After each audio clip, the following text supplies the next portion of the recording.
Ayan. Nag-sweet and sour tayo ng tilapia.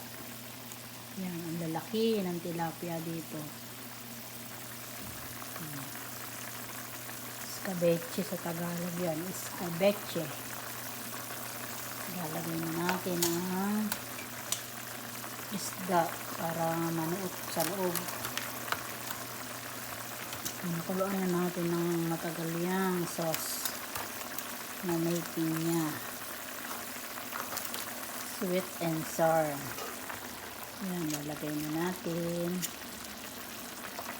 ang tilapia ang lalaki. Grabe.